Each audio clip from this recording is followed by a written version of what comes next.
eso decirles que, por ejemplo, en Cien años de soledad, pues, obviamente está narrado desde un narrador omnisciente, y ese tipo de técnicas literarias son muy buenas, sobre todo cuando uno cuenta novelas que tienden a ser novelas río, esto es, novelas que tienen muchos personajes, muchas salidas, muchas situaciones, y es importante más o menos que la gente vaya conociendo, ¿no? Porque también a la hora de la literatura uno tiene que apreciar la construcción, la manera, digamos, básicamente la arquitectura de la novela. Me parece que es esta parte, ¿no? En la que uno va construyendo una novela de cierta manera, es lo que la hace tan apetecible para el público. Y García Márquez sabía perfectamente lo que estaba haciendo. Recuerda él, lo platica en sus memorias, que cuando estaba escribiendo Cien años de soledad, que dice que se le ocurrió la trama principal en un camino hacia Acapulco. Y pues se regresó con todo y familia, cancelaron las vacaciones y fue y se sentó, porque de hecho ustedes han de saber que García Márquez escribió Cien años de soledad en México, se regresa al Distrito Federal y se sienta y se pone a teclear hasta que la termina. Entonces, esa parte, ¿no? De cuando uno como escritor se le ocurren las ideas que se le ocurren de cierta manera en cierto momento, que hay maneras de escribir un libro, por ejemplo, hay quienes son muy disciplinados, hay quienes se levantan a las 5 de la mañana, escriben 4 horas y dejan, ¿no? En el caso, por ejemplo, se lo preguntaban al señor y ahora ya, desgraciadamente, amigo de la derecha, García Márquez, que escribió novelas maravillosas. Yo recuerdo que él decía que él se levantaba a las 5 o 6 de la mañana y tecleaba hasta el mediodía y en la tarde leía correspondencia, ¿no? Pero que lo hacía todos los días. Hay personas, escritores que lo hacen así. En el caso quizá de García Márquez, que es una persona que él entendía el mundo desde otra perspectiva, cuando le llegaba la inspiración, no dejaba de escribir hasta que terminaba los libros, ¿no? Hay personas que son muy perfeccionistas, hay escritores que no lo son tanto, pero en general, el hábito de la escritura se da de esas dos maneras, al menos así lo pienso yo, ¿no?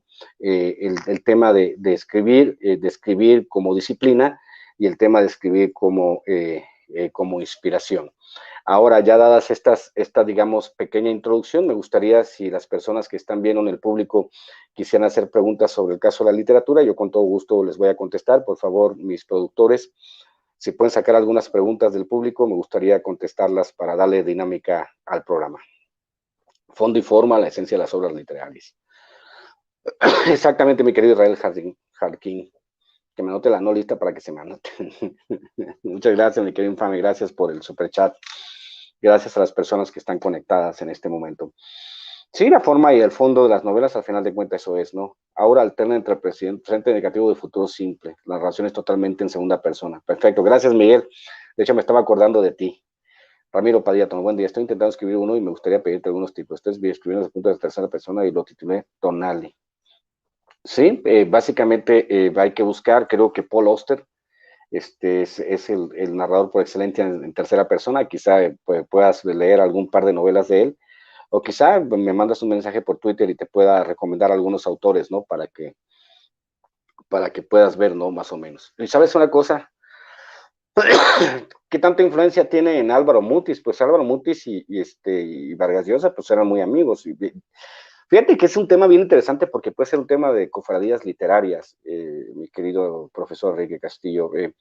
Al final de cuentas, todos tenemos la influencia de alguien. Yo recuerdo que cuando terminé mi primer libro de cuentos, Pavel Ramírez, ahorita te contesto, déjame esa pregunta para contestarla.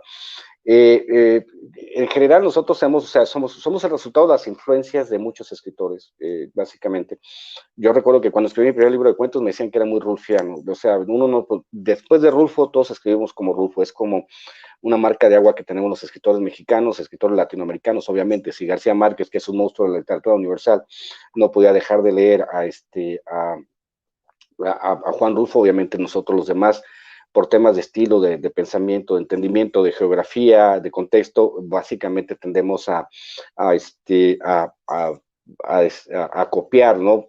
Empezamos copiando a otros autores y después obviamente vamos desarrollando un estilo propio. ¿Qué tan desarrollado el estilo propio? No lo sé, pero todos somos parte, ¿no? De una tradición. En el caso de Álvaro Mutis y en el caso de los escritores colombianos, En el caso de los nuevos escritores colombianos, pues no dejan de escribir como escritores colombianos porque básicamente ese es su contexto, esa es su historia. Acá en México hubo una generación del crack, esta es una generación que es más o menos de mi edad, del cual están Jorge Volpi, Pedro Ángel Parló, Nacho Padilla, que ellos decían que eran la generación del crack y no les gustaba escribir sobre temas latinoamericanos, por ejemplo. Por eso se llamaron la generación del crack, porque ellos pretendían básicamente romper con el statu quo, ¿no?, de la literatura mexicana. Pero igual Álvaro Mutis, obviamente, pues pertenece a esa tradición colombiana y pues no puede disociarse de ella. A ver, mi querido Pavel Ramírez Barrera, ¿cuáles los libros que debemos de leer antes de morir? Pues dependiendo de la tradición, ¿no? En mi caso, yo empecé leyendo escritores del boom, y yo siempre leí a Borges, a Cortázar, leí siempre a Vargas Llosa y obviamente a García Márquez, que casi he leído toda su obra, y pues también está Ernesto Sábato, sobre todo escritores latinoamericanos de ese periodo histórico, ¿no? Siempre antes de morir, pues lo que uno tendría que leer es pues, leer algunos clásicos sobre todo, ¿no? Algunos clásicos y tratar de mezclarlos con lo moderno. En el caso mío, pues yo recomendaría a los rusos, a todos los rusos, Dostoyevsky, de Tolstoy, o sea, todos ellos, algunos tendría que leer un poco a los rusos, un poco a los alemanes, un poco a los franceses, a los italianos y pues obviamente a los latinoamericanos, ¿no? Porque son, digamos, en este caso son más cercanos a nuestra tradición. Hay muchas partes, ¿no? Que tienen que ver con esa tradición. Obviamente, autores norteamericanos, yo siempre recomendaría de cajón que leyeran, sobre todo, como cuentista me gusta mucho Raymond Carver y Paul Auster, se los recomendaría, Philip Roth, de los autores norteamericanos, Philip Roth, Luis Espota, fíjate, Isabel Castañeda, que no he podido leer. Yo creo que leí un libro de Luis Espota cuando yo tenía 13 o 14 años. Creo que leí casi El Paraíso, pero hace mucho que no leo nada de Luis Espota y sí, yo creo que sería pertinente que lográramos rescatar la obra de Luis Espota si se pudiese, ¿no? No sé, pero sí, como que nos falta, ¿no?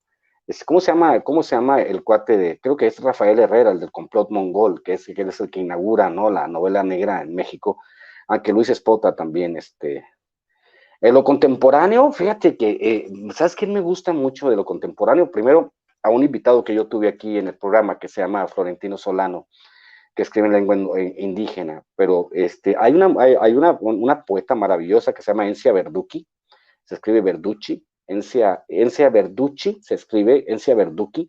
Hay un poema de ella que me parece maravilloso, que ustedes lo pueden buscar aquí mismo en YouTube, que se llama Groenlandia.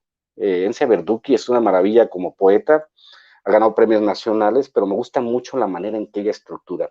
También hay una poeta, que de hecho acabo de adquirir 2 libros de ella, que se llama All Musica Island, de Odette Alonso, que hace poesía lésbica, que es buenísima. Ella es una cubana afincada en México, pero más mexicana que cubana.